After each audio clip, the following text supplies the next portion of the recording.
The sun filtered softly through the lace curtains of Edith Langley's cottage in Winchester. It was early spring, and the daffodils were in bloom along the narrow garden path. She had just returned from the village grocer, clutching a small paper bag of tea biscuits and elderflower cordial. Everything about the day felt ordinary, except for the peculiar silence in her chest. Her son, Sebastian, was getting married in less than 2 weeks. Or so she had heard. There had been no formal invitation. No phone call. No message from Sebastian or his fiancée, Clara. The last time they spoke, Clara had been polite but distant, always correcting Edith's suggestions about the wedding with a frozen smile. Edith told herself it was just the stress of planning. That Sebastian would come round. That she'd be seated in the front row, next to the groom's family, watching her boy take his vows. But when she asked Sebastian over dinner a week ago, he had merely nodded. Then changed the subject. She'd raised him alone. After Frederick died in a train accident when Sebastian was 6, Edith had taken every extra shift at the town library just to keep the house and pay for his schooling. She gave up holidays, birthdays, and even her mother's funeral, just to keep his world steady. All she had was him. And now, he seemed to be slipping away. The doorbell rang. She straightened her jumper, hoping perhaps, just perhaps, it was Sebastian, standing at the door with an envelope and an apology. But it was the postman. "Afternoon, Mrs. Langley. Just a parcel for next door," he said with a smile, handing her a brown-wrapped box addressed to number 15. She closed the door slowly. The silence in the cottage grew heavy again. That evening, she sat alone by the fireplace, the orange light flickering across the family portraits. In the one above the mantel, Frederick wore his army uniform, holding a young Edith close beside a boyish Sebastian in a school blazer. Her eyes lingered on the boy. The child she once held through fevers and fears. The one she shielded from every hardship. The one she taught to tie his shoelaces, to look people in the eye, to say thank you, to mean it. How strange that the older he became, the less she recognized him. She lit a single candle, pulled her shawl tighter, and whispered into the silence, "Please let it be a misunderstanding." But the phone remained silent. And the invitation never came. The morning after that quiet evening, Edith woke to the sharp ring of her phone. She clutched the receiver with trembling hands, hoping it was Sebastian or Clara finally reaching out. But it wasn't. A brief message blinked on the screen. It was from Clara. "We need to talk. Please understand, this is for the best." The words felt cold, distant, like a door closing somewhere far away.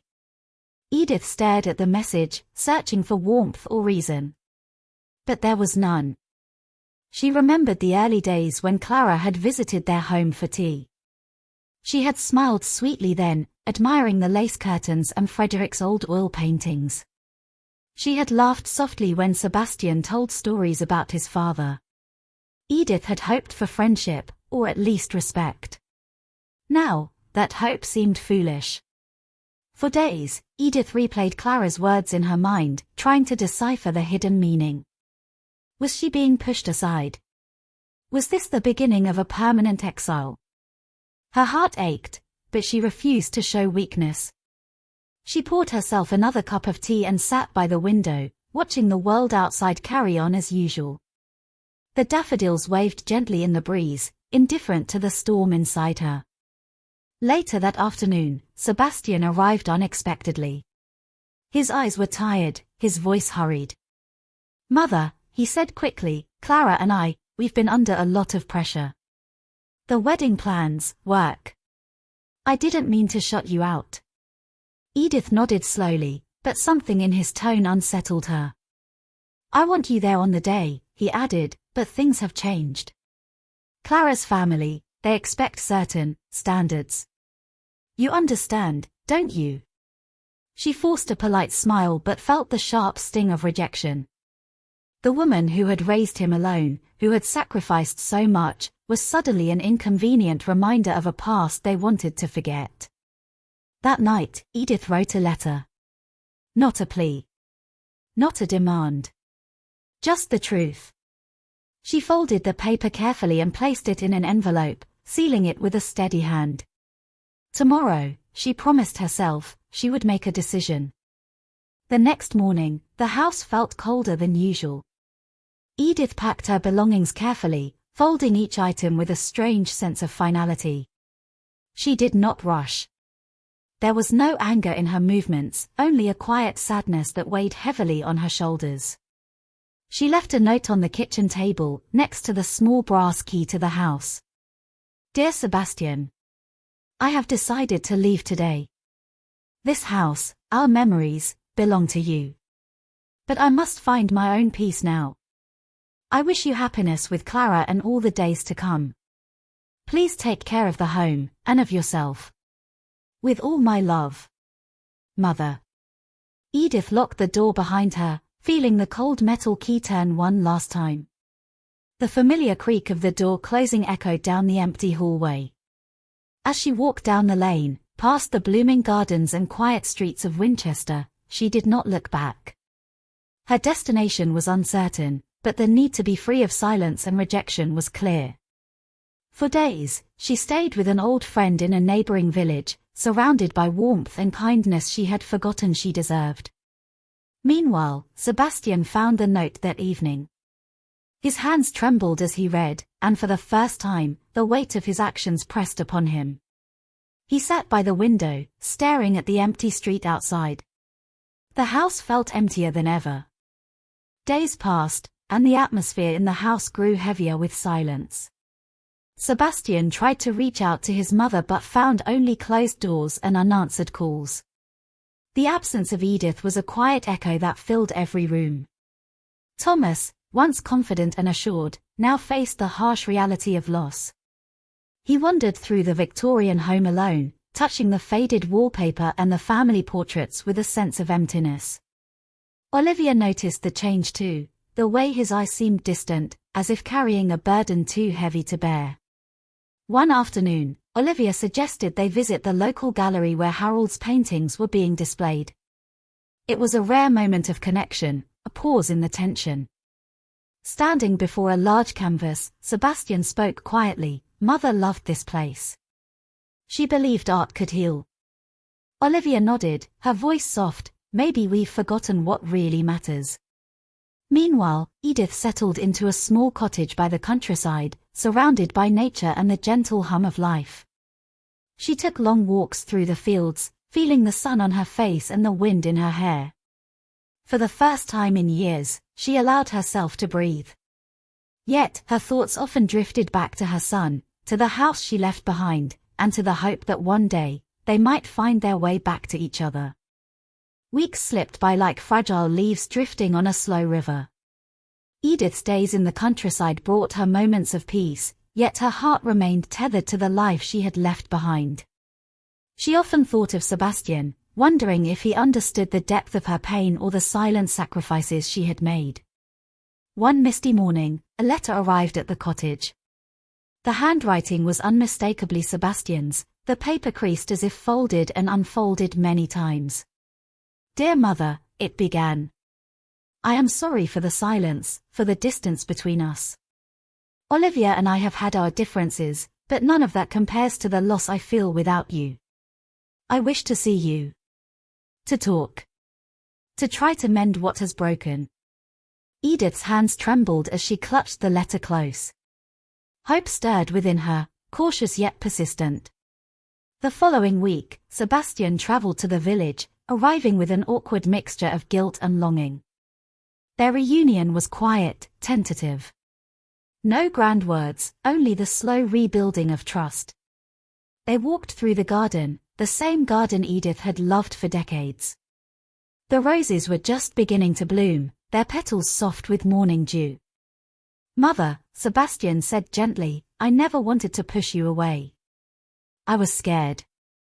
Scared of losing you and scared of change. Edith smiled, the lines on her face softening. We both were, she replied. But it's never too late to start again. Back in Surrey, Olivia reached out to Edith in her own way. She sent a small box filled with mementos, old photographs, a scarf Edith had knitted, and a letter expressing regret for the distance she had created. Olivia's words were humble and sincere, a quiet olive branch. Slowly, the threads of reconciliation wove through their lives, fragile but growing stronger with every shared memory and heartfelt conversation. Yet, amidst this healing, the house in Surrey awaited its new purpose, a testament to Harold's artistic legacy and the family's enduring bond. The old Victorian house in Surrey had always been more than just bricks and mortar. It was a repository of memories, laughter, and tears. Now, with Edith's generous decision, it was destined to become something greater, a sanctuary for creativity and community. Preparations began quietly but steadily. Local artists, volunteers, and neighbors came together to restore the building, carefully preserving the original features while adapting the space to host exhibitions, workshops, and performances. The house was renamed the Harold Ellington Arts Trust in honor of Edith's late husband. Sebastian found himself drawn into the project. As he painted murals on the walls and helped organize events, he felt a renewed connection not only to the house but to the legacy his father left behind. One chilly autumn evening, the community gathered for the grand opening. Edith returned to Surrey for the first time in months. The garden was alive with twinkling lights and soft music.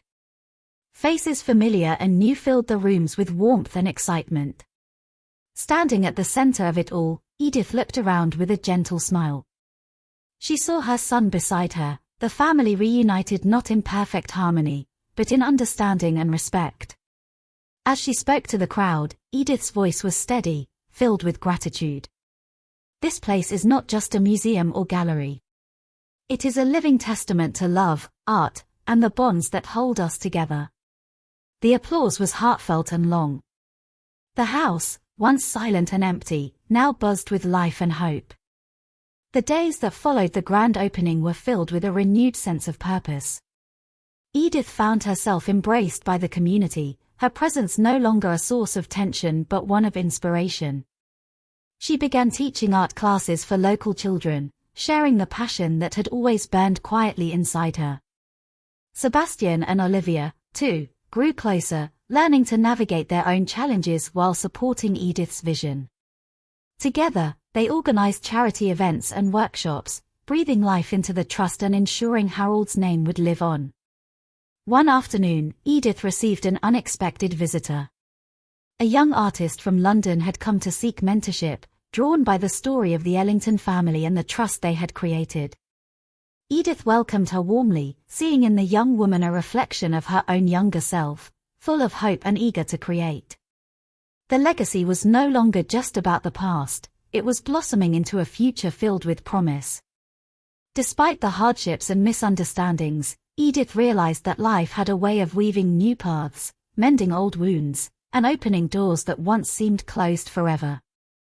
The seasons shifted gently as the years passed.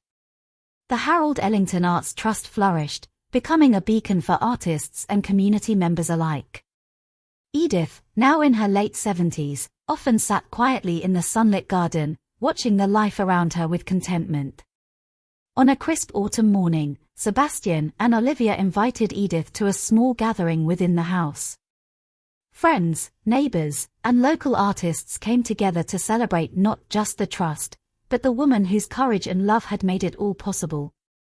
As Edith stood to speak, her voice steady and warm, she looked at the faces surrounding her. Each one reflected a story of healing, hope, and new beginnings. "I never imagined this house would hold so much more than memories," she said softly. "It is a home for dreams, for art, and for the connections that bind us all." There were tears, smiles, and quiet applause. The legacy of Harold, the resilience of Edith, and the renewed bonds of family and community were alive and thriving. In that moment, surrounded by those she loved and those she had yet to meet, Edith knew that the greatest gift was not in what she had left behind but in what she had helped to build anew.